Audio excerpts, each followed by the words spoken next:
Antes de iniciar, quiero agradecerles a todos su presencia acá el día de hoy. De verdad que es un placer para mí estar acá representando al Departamento de Informática de la Facultad de Educación. Muchas gracias, de verdad. Espero que la ponencia les guste. Trataré de no hacerla demasiado larga porque me tocó el último turno, pero sé que el tiempo que les toque lo van a apreciar. Bien, quiero empezar preguntando, aunque ya algunos ponentes anteriores han hecho mención de Scratch, ¿cuántas personas de ustedes nunca han utilizado la herramienta Scratch? Un porcentaje, ok. Bien, vamos a ver entonces cómo es esto de Scratch, pero no solamente vamos a ver qué es este programa, sino lo que hay detrás de él, que es la parte más importante. Vamos a conocer todo lo que es esta herramienta, cuál es su fundamento, de dónde viene todo eso que yo puedo ver en pantalla.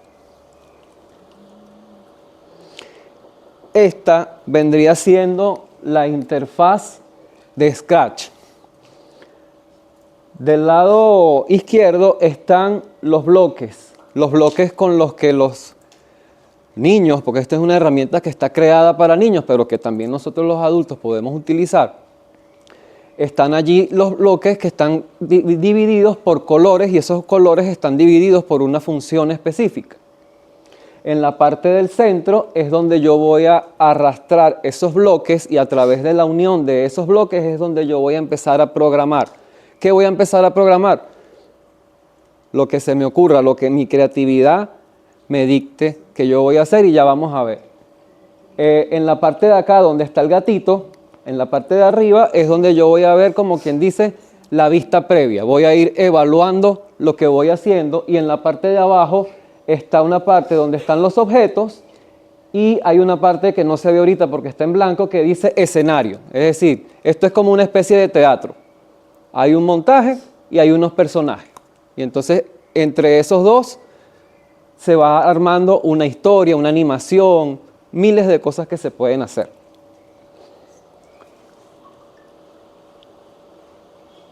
Por acá, aquí voy a bajar aquí, yo quiero mostrarles este video.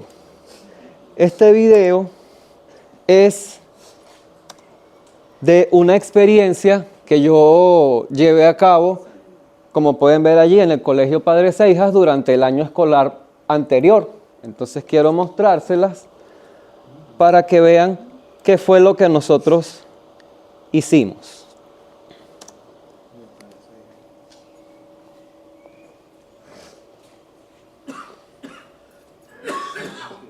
Lamento que no haya el suficiente sonido, pero gracias a Dios está bien hecho y se puede leer todo.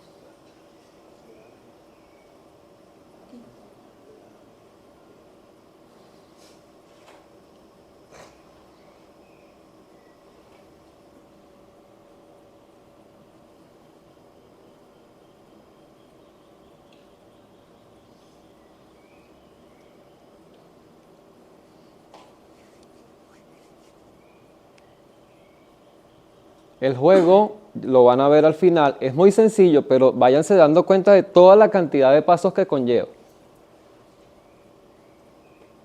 Eso es la programación.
Ya vamos por 20 pasos.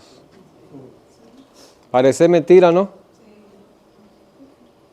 Veamos cómo funciona.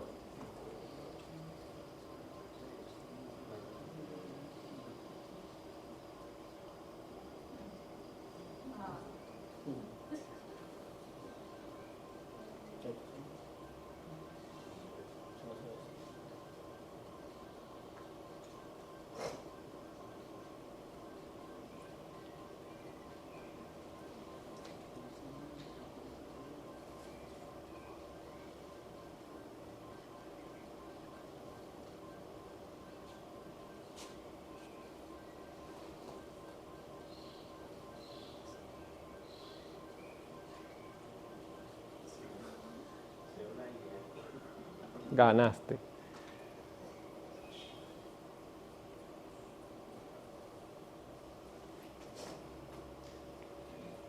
Muy bien. ¿Qué les pareció? Muy bueno. Ese suele ser, digamos, el primer impacto, como se llamaba aquel programa. No sé si se llama todavía. Todo bien, todo bello, todo chévere, todo lindo. ¡Ay, qué calidad! Vamos ahora a ver, como les decía, todo lo que hay detrás de eso.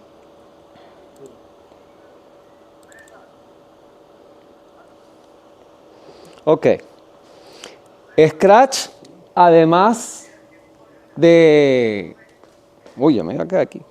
Además del programa, tiene esta página web en donde existe toda una comunidad de usuarios. Y estos usuarios pueden compartir los proyectos que realizan entre ellos y también podemos encontrar allí comunidades de profesores. Podemos tener un perfil como jugador, por decirlo así, o como creador, y un perfil como profesor que tiene otras características adicionales que son muy importantes. Pero eso que está allí no viene, digamos, de... Vamos a poner esa comunidad ahí y ya, no, todo esto tiene un porqué.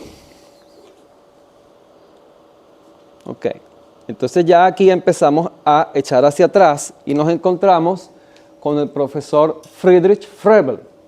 ¿Quiénes saben quién es? Nada.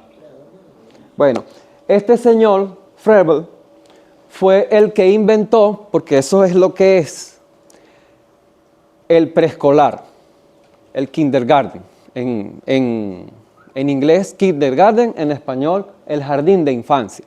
Estamos hablando de que esto ocurrió hacia 1826, 199 años atrás. Es decir, para ese momento, la educación de los niños pequeños era muy rudimentaria y era como lo que se critica actualmente, que era muy, tú te sientas, escuchas y aprendes. No participas, como creo que hacía el comentario el profesor hace un rato. Usted escucha y listo, era muy conductista, muy conductista. Y era muy poco organizada. ¿Qué pasa con este señor? Este señor empieza a introducir una idea de que la educación de los niños tiene que ser llevada desde otro punto de vista, tiene que apartársele de otros niños y tiene que estar muy basada en aspectos relacionados con el juego. De hecho, este señor es muy famoso porque él creó lo que se llaman, vamos a verlo acá, algo como esto, los regalos de Froebel, que eran lo que nosotros hemos visto que siempre les ponen a los muchachitos, los cuadritos, las cuestiones, los triángulos, los círculos o las esferas para que lo encaje, este tipo de cosas que tienen unos palitos con unos tipo plastilina en los que ellos pueden armar estructuras, ese tipo de cosas. Eso fue inventado en aquella época. ¿Para qué?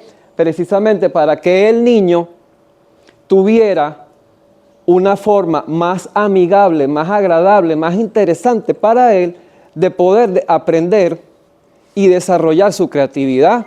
A través de este tipo de cosas, él podía entender cosas como la fortaleza que tiene que tener una estructura para que se mantenga y no se me caiga. Y entonces, ¿qué pasó con esto? ¿Por qué esto fue tan importante? Por dos cosas. Primero, porque esto dio pie a lo que fue después la creación de algo que a todos nos gusta, que es el Lego. Eso viene de aquí. Y eso también sirvió como inspiración, toda esa cosa. Si nosotros nos ponemos a investigar un poquito más a fondo, vamos a encontrar un montón de información súper interesante sobre todo este tema. Y esto ya cuando estamos acercándonos a años un poco en los que estamos con más tecnología, fue dando pie a otras cosas. Este señor se llama Mitchell Resnick. Vamos a subirlo un poquito aquí. Este señor tiene toda su vida en el MIT. Y él, junto con un equipo, fue el que creó el Lifelong Kindergarten Group. Es decir, el grupo de investigación del jardín de infancia para toda la vida. Este grupo de investigación se creó en el año de 1985. ¿Por qué esto del jardín de infancia para toda la vida? Precisamente porque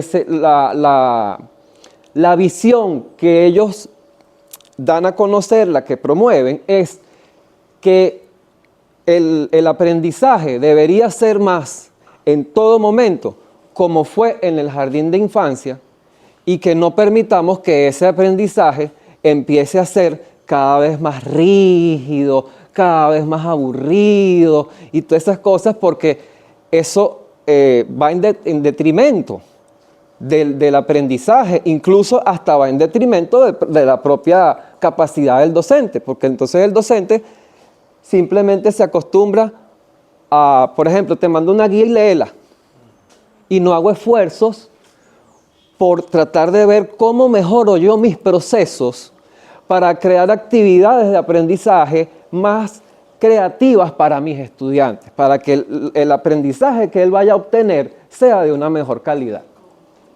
Entonces, ¿qué pasó?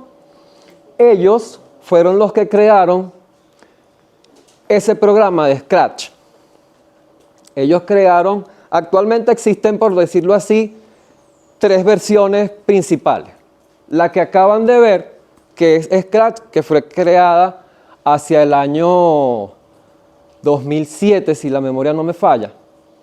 Después de eso, hacia 2013, vino la creación de Scratch Junior, que es lo mismo que Scratch, pero todavía con menos texto, con más símbolos. Eso fue creado para niños específicamente de 5 a 7 años, porque se dieron cuenta que cuando estaban utilizando Scratch, los más chiquiticos tenían un poco más de dificultades. Entonces hicieron esa versión que es un poquito más precisamente como un jardín de infancia, tiene mucho más símbolos, mucho más colores, mucha menos cantidad de texto. De hecho, prácticamente lo único que el estudiante cuando está haciendo algo allí, lo que puede poner son números, porque son lo que más fácil se le hace aprender en los primeros años de vida. Y después, en el año 2023, fue creada una versión móvil que se llama OctoStudio, que es la que nos permite hacer todo lo que se hace en Scratch o Scratch Junior, pero en una aplicación que yo descargo desde el Play Store. Ahora, todas estas cosas tienen 4 pilares. Están fundamentadas en 4 pilares, que ellos llaman las 4P del aprendizaje creativo. Las 4P en inglés. Projects, Passions, Peers and Play. Los proyectos, la pasión, los pares y el juego. Vamos a ir viendo una por una. A cada una de estas P del aprendizaje creativo, yo las he querido representar a través de una imagen. En este caso lo hice a través de este emoji que le explota la cabeza con su idea. ¿Por qué? Porque eso nos pasa a todos. Todos en algún momento hemos tenido ese momento en el que nos llega una idea que a nosotros nos parece que es genial, maravillosa, que esto podría funcionar, pero espectacular, si se diera como yo lo estoy imaginando. Pero el asunto está en pasar de la idea que a mí se me ocurre a un proyecto. Organizar todo, como le decía la ponencia del amigo allá, que si yo voy a hacer un proyecto, yo tengo que organizar una serie de actividades. Si yo puedo tener un recurso, una herramienta como la que estaba exponiendo el amigo, mejor todavía. Pero yo tengo que pasar de esa idea a la acción. Tengo que ejecutar. No me puedo quedar solo en la idea. Tengo que establecer una meta y los pasos que me van a llevar al cumplimiento de la misma.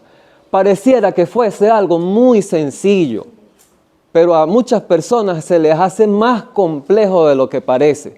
Entonces, plantearse una meta, plantearse un proyecto es un pilar fundamental para hacer que nuestro aprendizaje los procesos de aprendizaje tengan una característica mucho más creativa de lo que vienen teniendo hasta el momento. Luego está passion.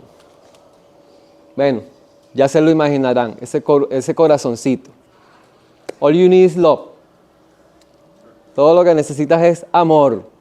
Cuando tú estás comprometido con lo que tú estás haciendo, cuando estás trabajando con algo que a ti realmente te interesa, que tú estás viendo que ahí hay un potencial, algo que de verdad, oye, eso me llena completamente, tengo muchas más posibilidades de ejecutar acciones con un mayor agrado y hay muchas más posibilidades de que yo llegue al término, de que yo no deje eso por la mitad, sino que yo, como eso me gusta y que también tengo ya un proyecto organizado, entonces yo voy avanzando, primero un paso, después el otro, después el otro, después el otro, y eso me lleva a mí a que también, como eso me gusta, empiezo a imaginarme cosas. ¿Cómo puedo yo mejorar esto? ¿Cómo yo puedo mejorar aquello? Esto que ya lo logré, de repente en el proceso de que lo logro, se me ocurrió otra cosa y también la intento precisamente porque me gusta. Que no es lo mismo que cuando a mí me mandan a hacer un proyecto de un tema que a mí no me gusta, yo agarro y lo hago, pero por cumplir y se acabó. Entrego y punto y se acabó. En cambio, cuando estoy trabajando en mis intereses, yo me motivo un poquito más. Luego venimos con peers. ¿Cuántas personas acá han visto en una agrupación a un señor que esté tocando maracas con una sola maraca? Nadie. Todos con las dos maraquitas. Siempre. Por eso fue que puse esas maracas ahí. Ellas van siempre una con la otra. Porque esto es de los pares, los que están conmigo. O sea, no hacer de los procesos de aprendizaje una experiencia individual. Puede darse individualmente, pero si yo me abro a la experiencia de compartir esto con alguien más, ¿verdad? Entonces, esos puntos de vista que se unen pueden llevar a que sea un proceso de aprendizaje mucho más creativo. ¿Por qué? Porque eso pasa siempre. Lo que ve él no lo veo yo. Lo que no veo yo lo ve él. Así. Y entonces precisamente esa plataforma que yo les mostraba, que tiene Scratch, tiene cientos de millones de usuarios. Y entonces, ¿qué pasa? Esa plataforma permite los comentarios y la remezcla del proyecto. Yo agarro tu proyecto, le hago una modificación y ya tengo este otro y yo te doy tu crédito. Pero entonces estoy aprendiendo en comunidad. Estoy aprendiendo con mis pares. No estoy encerrado en mi computadora o en mi celular haciendo un trabajo individual. Que no está mal que yo lo haga, pero tengo la posibilidad de ayudar a otras personas, de que otras personas me ayuden a mí. Entonces, este pilar de los pares, de trabajar en conjunto, es una parte muy importante que puede ayudar a nuestros procesos creativos. Y por último tenemos la última P, el play. Hacer la experiencia lúdica. Las personas cuando les encanta un juego se enganchan con él. Y hay personas que agarraron y conocieron un juego a los 8 años y son los 35 y está jugando el mismo juego. Porque las experiencias lúdicas tienen varias características que nos encantan, nos retan, nos llevan a cosas desconocidas. Nos encanta ganar, a nadie le gusta perder. A nadie le gusta perder, a todos les gusta. Por ejemplo, ¿a quién no le gusta llegar al final en Mario Bros? A todos quieren llegar al final en Mario Bros, nadie quiere perder. Entonces ese tipo de cosas que nos aportan el hecho de que y de hecho ahorita está muy en tendencia todo lo que es el tema de gamificación, que es otro tema muy interesante también y que tiene una fundamentación teórica impresionante. Todo eso está inmerso acá, hacer de mi experiencia educativa, no el hecho de que yo voy a dañar mi experiencia educativa porque le meto juego, no, al contrario, yo enriquezco mi experiencia educativa, la hago más creativa porque le inserto algunos elementos que me van a llevar a obtener un mejor resultado. Exacto, fijar conocimiento. Ahí, mire, eso es... Yo me quedé impresionado de verdad cuando empecé a profundizar en gamificación y wow, o sea, es excelente, fascinante todo eso. Entonces tenemos estos 4 pilares: trabajar en proyectos, trabajar con la pasión, trabajar en pares y trabajar en juego, que nos hacen que tengamos una experiencia de aprendizaje mucho más creativa y que fue estos pilares los que fueron tomados en cuenta a la hora de crear esas herramientas que yo les mostraba. A la hora de crear Scratch, Scratch Junior y OctoStudio. Es decir, esas herramientas no es que las crearon así y empezaron a probar, no. Viene de toda esta filosofía, todo este pensamiento creativo, es lo que está detrás de ello. Es lo que está ahí. Pero que no todo el mundo se da la tarea de conocer, porque entonces eso es lo que a veces nos pasa, no conocemos el trasfondo y vemos solo lo que está por encima. Entonces es acá cuando tenemos nuestro gran desafío. Tenemos un gran desafío tanto acá en la universidad como en una multiplicidad de espacios, que es, tenemos que tratar de cambiar nuestros paradigmas, esas formas en las que yo vengo haciendo las cosas, para ver si llevamos esto a una nueva manera de actuar, nueva manera de pensar, nueva manera de poder llevar beneficio a las demás personas. Todo un cambio de paradigma que no es fácil, pero que el asunto está en tomar conciencia de ello y empezar a dar pasos para que eso sea una realidad. Así sea dentro de mi, como dicen por ahí, de mi metro cuadrado. Pero yo tengo que empezar a hacer algo para hacer que mis experiencias de aprendizaje de mis estudiantes sean mejores y sean mucho más creativas. Y así poco a poco eso se va ampliando. Bueno, para concluir, en un espacio como este, en un entorno como este, todos los muchachos andan así, queriendo soñar con ponerse ese birrete, esa toga, esa estola, recibir su medalla, su título. Entonces, ya que estamos acá, tenemos que tratar de hacer todo lo posible por hacer que ese proceso de aprendizaje que él va a vivir aquí sea lo más creativo posible.